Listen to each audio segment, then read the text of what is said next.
Lalu kitab sejarah itu mulai dari Yosua, Hakim-Hakim, Rut, 1 Samuel, 2 Samuel, 1 Raja-Raja, 2 Raja-Raja, 1 Tawarik, 2 Tawarik, Esra, Nehemia.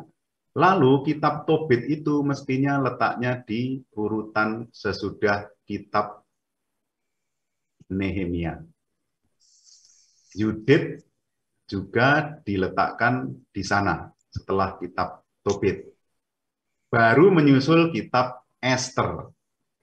Nah, sesudah kitab Ester, langsung ke 1 Makabe dan 2 Makabe. Tobit, Yudit, 1 Makabe, dan 2 Makabe itu adalah termasuk dalam kelompok kitab-kitab sejarah. Jadi di dalam kitab Deuterokanonika ini tidak kelihatan susunannya karena dia dilempar ke belakang sini sesudah kitab Nabi Maleakhi. Padahal sebenarnya diurutkan secara historis atau dalam kelompok kitab-kitabnya, Tobit, Yudit itu berada di sini posisinya.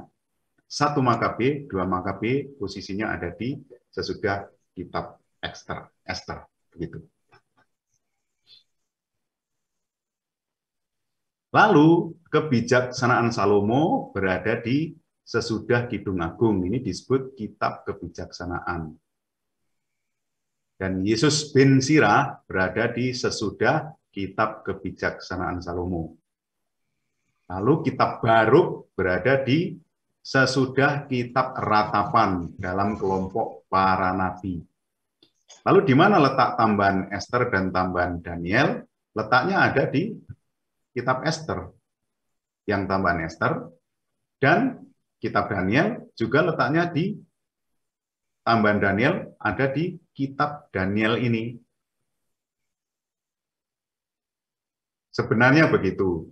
Kalau kita mau mengikuti tradisi Katolik.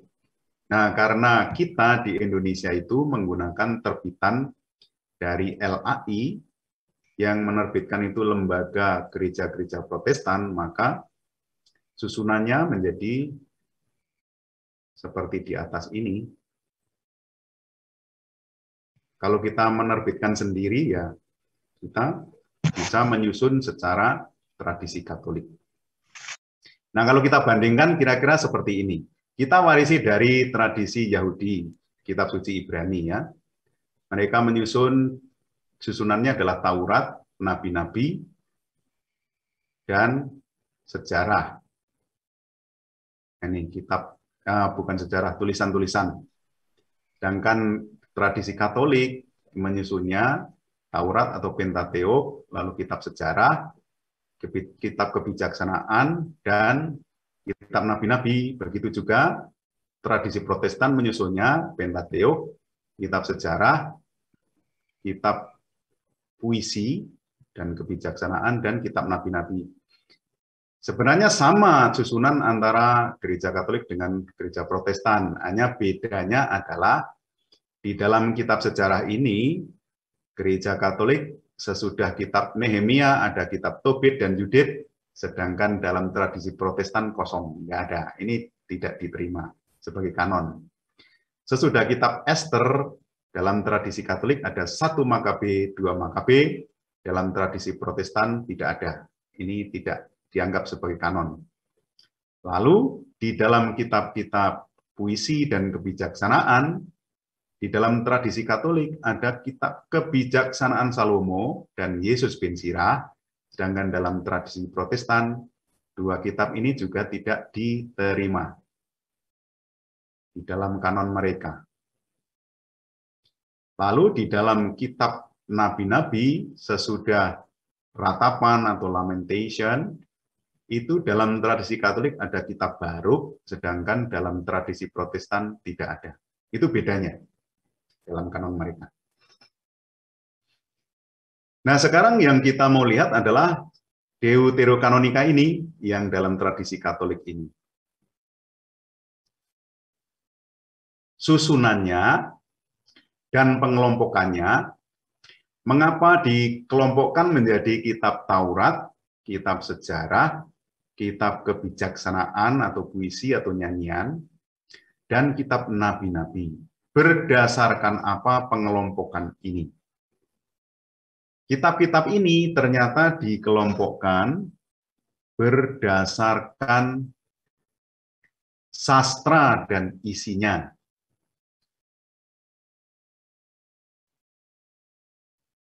Sastra dan isinya. Kitab Taurat dan kitab sejarah ini sastranya adalah narasi atau cerita. Cerita itu seperti apa? Ciri-ciri cerita itu ada tokohnya, ada peristiwanya, ada latar belakang tempat, latar belakang waktu, juga ada ini alur ceritanya. Kita kan biasa cerita ya. Kalau kita duduk dengan teman-teman kan langsung cerita. Kemarin, nah sudah mulai latar belakang waktu kemarin atau tahun lalu, tahun berapa, itu adalah setting waktu. Saya dan teman-teman saya misalnya. Nah itu adalah setting tokoh. Nama-nama tokohnya disebutkan. Kemudian peristiwanya apa? Kadang-kadang ada masalah.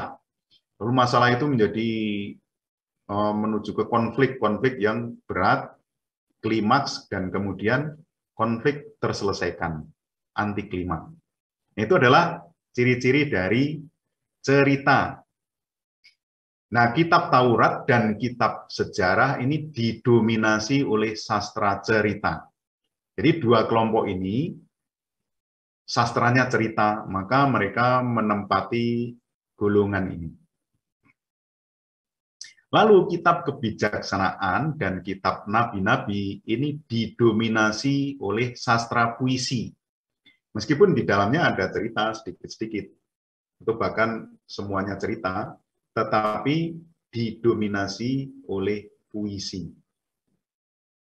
Makanya dua kelompok ini beda ya, beda secara sastra. Lalu kitab Taurat dan kitab sejarah, mengapa dibedakan? Karena isinya dan sumbernya beda. Kitab Taurat ini isinya lebih banyak pada hukum, dan menurut tradisi sumbernya adalah Musa, jadi ditulis oleh Musa.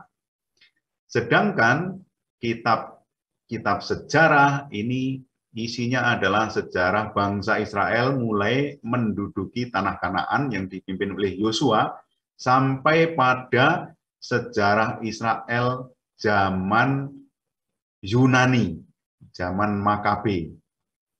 Jadi Makabe itu adalah zaman Yunani. Dan sumbernya adalah tokoh-tokoh sesudah Musa. Kalau di sini berasal dari Musa, di sini adalah tokoh-tokoh sesudah Musa. Makanya dibedakan meskipun dua-duanya adalah narasi, tapi dikelompokkan karena ini kekasan Musa.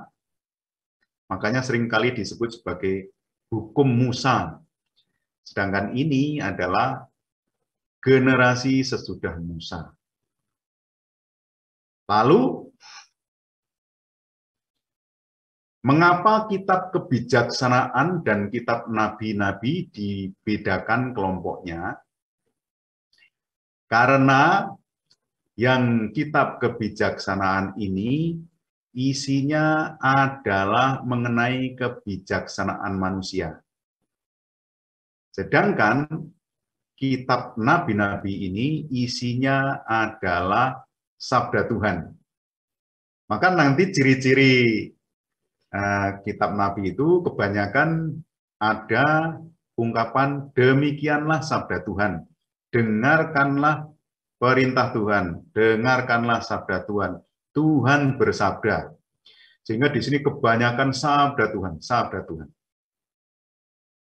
Nah, nabi itu artinya adalah perpanjangan mulut Allah atau perpanjangan lidah Allah. Nabi hanya berbicara ketika Allah menghendaki untuk berbicara, atau menyatakan sabdanya kepada manusia, maka nabi ini berbicara. Itu. Kalau Allah tidak berbicara, tidak mau menyatakan sabdanya, maka nabinya libur. Nah, tulisan-tulisan ini ungkapan para nabi itu ketika Allah mengendaki sesuatu. Dan tulisan-tulisannya kemudian dikelompokkan dalam kitab nabi-nabi. Nah, kecuali di sini ya, kita akan lihat nanti Nabi Daniel. Kitab Daniel ini sebenarnya secara sastra lebih tepat masuknya di kitab kebijaksanaan, karena jarang ditemukan sabda Tuhan di sana. Lebih banyak adalah kata hikmat, kebijaksanaan, itu ditemukan di dalam kitab Daniel. Maka secara sastra sebenarnya dia lebih masuk ke sini, ke kitab-kitab kebijaksanaan. Nah, kalau kitab kebijaksanaan ini kebanyakan adalah pergulatan manusia di dalam mengatasi problem hidup. Misalnya kitab Ayub ini kebijaksanaan manusia di dalam mengatasi problem penderitaan. Mengapa orang baik kok menderita? Nah, ini dalam kitab Ayub. Mazmur ini manusia di dalam mengatasi banyak sekali hal dalam relasinya dengan Tuhan. Di manusia itu mengeluh kepada Tuhan, kadang-kadang memuji, kadang-kadang bernyanyi, kadang-kadang itu berdoa, kadang-kadang bersyukur kepada Tuhan. Itu dinyatakan dalam Mazmur. Lalu Amsal itu adalah kumpulan kata-kata bijak. Lalu pengkhotbah itu manusia yang menghadapi problem kesia-siaan atau semacam rasa putus asa. Tidak ada sesuatu yang baru di bumi ini. Segala sesuatu membosankan, sia-sia. Kidung Agung itu manusia di dalam menghadapi problem asmara. Jadi di sini ada kisah-kisah yang kadang-kadang kalau kita baca itu kok agak erotis begitu dalam Kidung Agung ini. Kebijaksanaan Salomo dan Yesus bin Sirah ini adalah tradisi manusia di dalam mengatasi pewarisan tradisi nenek moyang. Ada di sana. Jadi pangkal bijaknya adalah manusia. Sedangkan di sini puisi yang kitab para nabi ini pangkal bijaknya adalah Allah. Allah yang bersabda pada manusia. Kalau ini manusia yang bergulat dengan Allah, dengan lingkungan, dengan masyarakat sosial. Juga bahkan dengan binatang. Dan juga dengan perasaan dirinya. Ada penderitaan, ada kesia-siaan atau keputusasaan, ada cinta asmara. Jadi kalau kita mau sebutkan, kira-kira pembagian menjadi Taurat, sejarah, kebijaksanaan dan nyanyian, dan nabi-nabi itu kira-kira begini nih. Kalau Taurat ini berisi terjadinya Israel sebagai umat Allah, sastranya, cerita, hukum dan puisi, tetapi didominasi oleh cerita. Lalu sumbernya adalah menurut tradisi dari Musa. Sejarah berisi kesejarahan Israel, sastranya cerita dan puisi, tapi didominasi oleh cerita. Dan sumbernya dari generasi sesudah Musa. Kebijaksanaan dan nyanyian itu berisi berbagai persoalan hidup manusia. Sastranya didominasi oleh puisi, sumbernya adalah orang-orang bijak. Jadi manusia-manusia bijak yang menulis. Nabi-nabi itu berisi tentang warta karya Allah yang akan datang dalam pergulakan sejarah, permasalahan sosial politik, Sastranya puisi dan cerita, tetapi didominasi oleh cerita. Dan sumbernya adalah dari Allah. Jadi Allah yang bersabda. Begitulah kira-kira mengapa kitab-kitab itu disusun, dikelompokkan dalam Taurat, sejarah, kebijaksanaan, dan nabi-nabi. Sebenarnya kalau kita mau urutkan secara kronologis, urutan itu akan menjadi sangat berbeda kalau diurutkan dalam zaman jangka waktunya ya. Misalnya, kitab Ayub ini sebenarnya kalau dilihat dari kronologi waktunya, dia sejajar dengan kitab Kejadian. Mengapa? Karena di dalam kitab Ayub ini disebutkan tanah Kus. Dan tanah Kus itu disebutkan juga di dalam kitab Kejadian.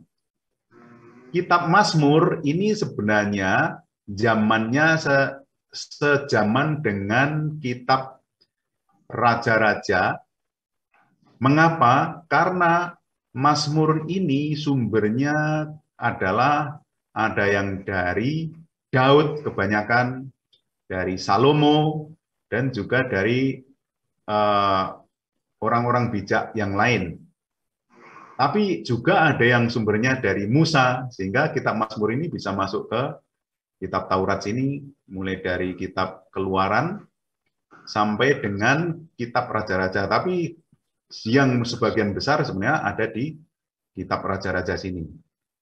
Kitab Amsal ini diyakini ditulis oleh Salomo, maka kitab Amsal juga masuk di dalam zaman Raja-Raja ini. Kalau dilihat dari urutan sejarah. Kitab Pengkhotbah dan Kidung Agung serta Kebijaksanaan Salomo, 3 kitab ini diyakini juga dari Salomo, Raja Israel. Maka kalau ditempatkan di dalam kerangka waktu sejarah, sebenarnya ketiga kitab ini masuk ke zaman kitab Raja-Raja ini. Yesus bin Sirah itu kira-kira masuk di zaman kitab-kitab ini. Ester, Makabe ini. Karena Yesus bin Sirah ini adalah sebenarnya tulisan terjemahan dari kitab berbahasa Ibrani diterjemahkan ke dalam kitab berbahasa Yunani, karena anak-anak muda sudah tidak mengerti lagi bahasa Ibrani, maka diterjemahkan ke dalam bahasa Yunani. Dan era-era yang seperti itu berada di era Makabe ini. Lalu kitab nabi-nabi Yesaya, Yeremia, Ratapan, Baruk, Yeskel, Daniel ini juga masuk di urutan di sini. Yesaya, Yeremia itu ada di ini panjang kalau Yeremia dan Yesaya ini. Jadi bisa di Raja-Raja, bisa di Tawarik, bahkan bisa sampai di zaman Esra ini, Yeremia. Ratapan ini adalah ratapannya Yeremia.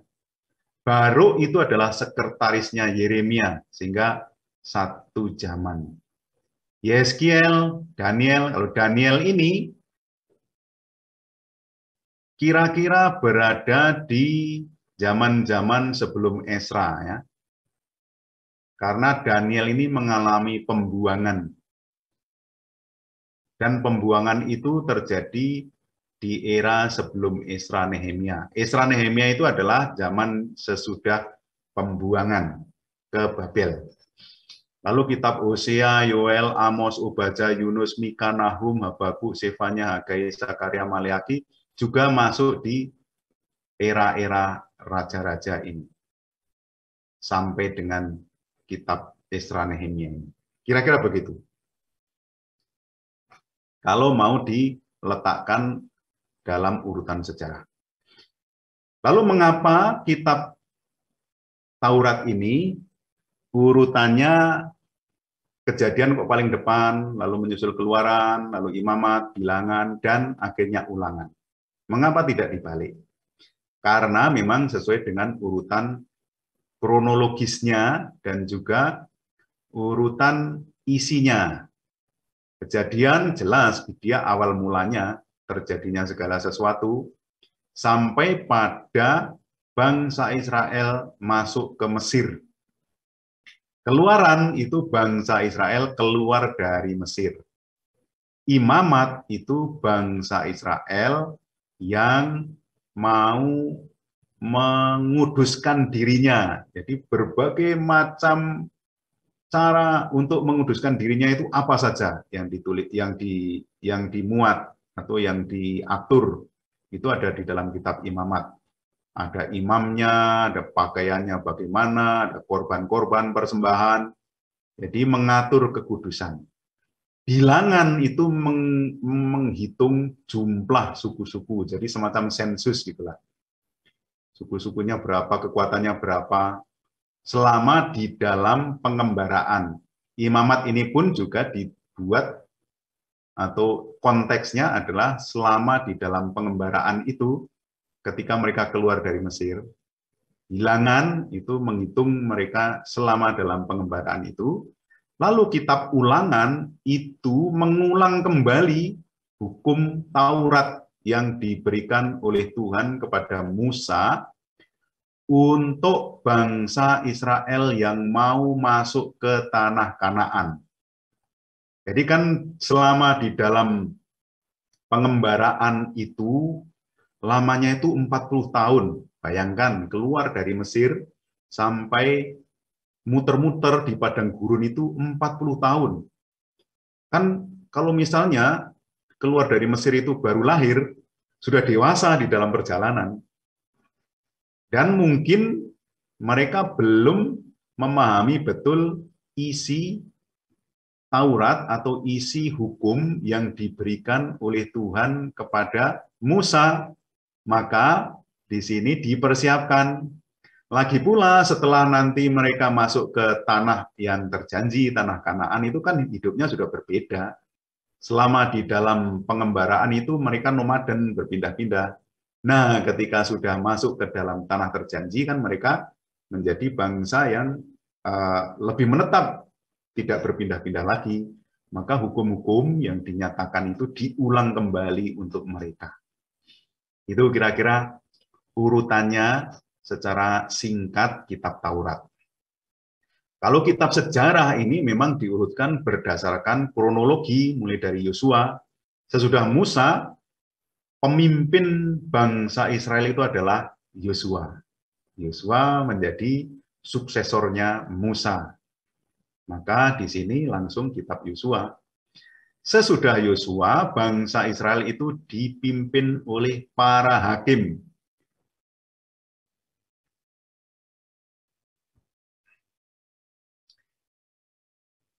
Lalu ada Rut ya. Rut ini semacam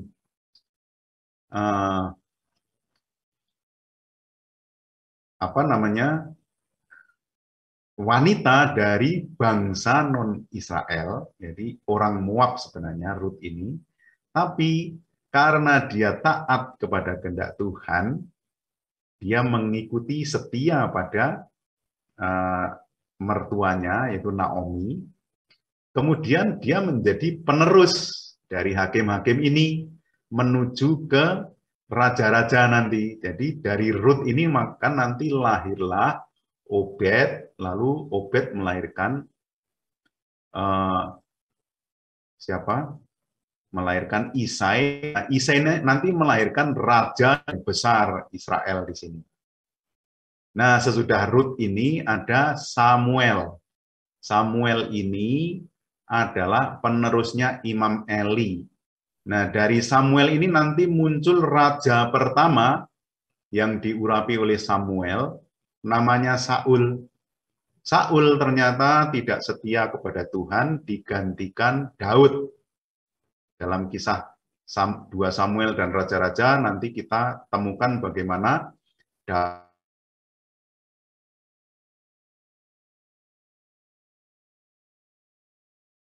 sudah Salomo kerajaan pecah menjadi 2, itu dikisahkan di sini. Jadi kitab Raja-Raja dan kitab Tawarik ini sebenarnya mengisahkan hal yang sama. yaitu kisah raja-raja Israel, mulai dari kerajaan satu sampai dengan kerajaan pecah menjadi dua.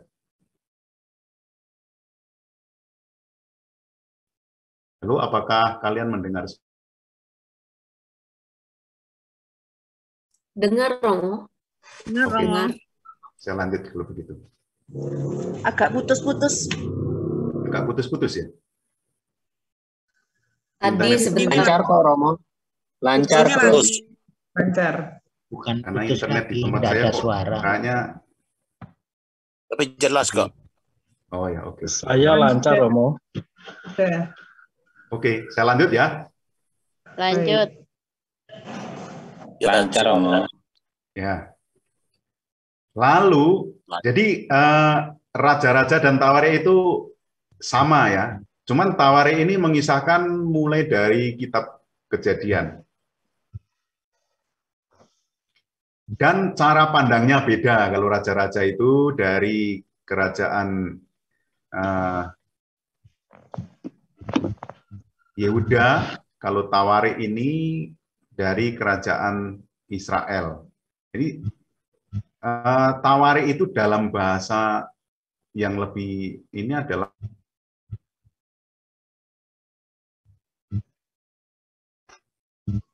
lalu sampai pada kerajaan Israel itu hancur, dihancurkan oleh Asyur, kemudian di kerajaan Yehuda masih ada, tetapi kerajaan Yehuda dihancurkan oleh Babel. Kemudian Babel dikalahkan oleh Persia, lalu bangsa Yehuda diperkenankan pulang kembali. Nah, itu adalah zaman Esra dan Nehemia. Esra dan Nehemia itu membangun kembali Yerusalem dan membangun kembali Bait Allah yang dihancurkan itu oleh Babel ya. Kemudian Persia ternyata dikalahkan oleh Yunani. Nah, di masa-masa Persia ini ada kitab Tobit, ya, ada tokoh Tobit, ada tokoh Yudit. Itu adalah orang-orang diaspora, orang-orang Yunani yang berada di diaspora.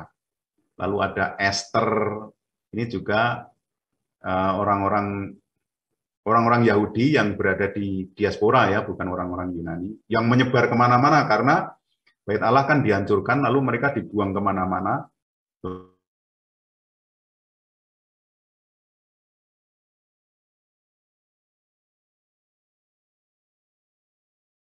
Putus-putus. Putus, Romo.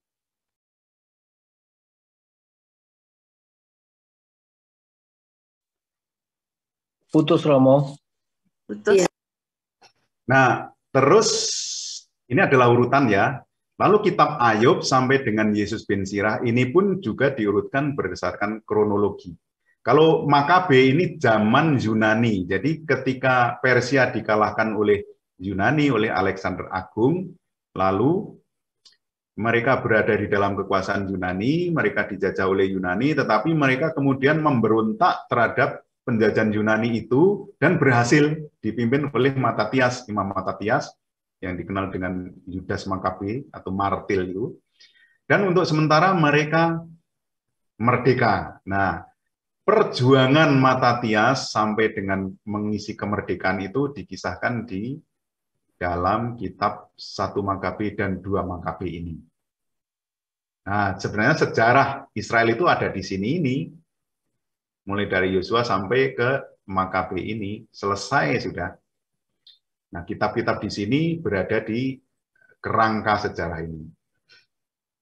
Nah, kitab Ayub mengapa di dalam kelompok kitab kebijaksanaan ditaruh paling depan? Karena memang dia sejajar dengan kitab Kejadian. Tetapi lalu kitab Mazmur mengapa ditaruh paling depan? Karena Mazmur ini adalah kitab yang panjang, paling panjang ya, sampai 150 bab. Kemudian Amsal itu lebih pendek, Pengkhotbah lebih pendek, Kidung Agung lebih pendek. Jadi penempatan ini berdasarkan panjang pendeknya, tetapi juga berdasarkan urutan waktunya.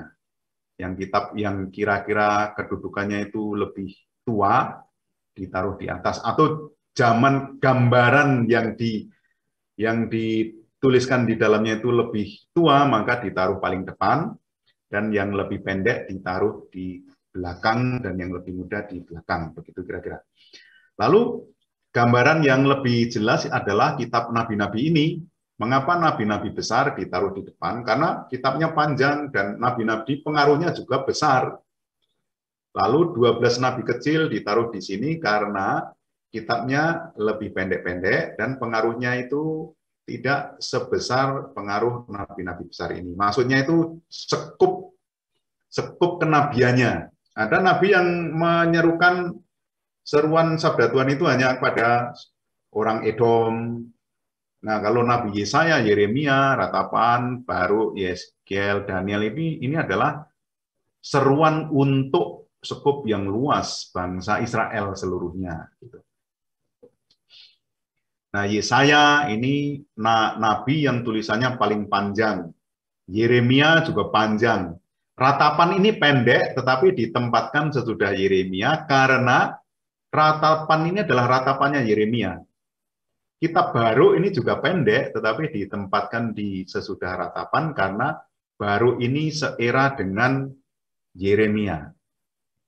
Baruk ini adalah sekretarisnya Yeremia. Kitab Yeskiel dan Daniel lebih pendek ya.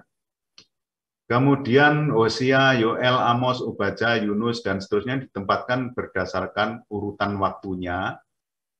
Jadi Maleaki ini diperkirakan nabi yang terakhir. Begitu susunan dan kira-kira begitu anatomi perjanjian lamanya.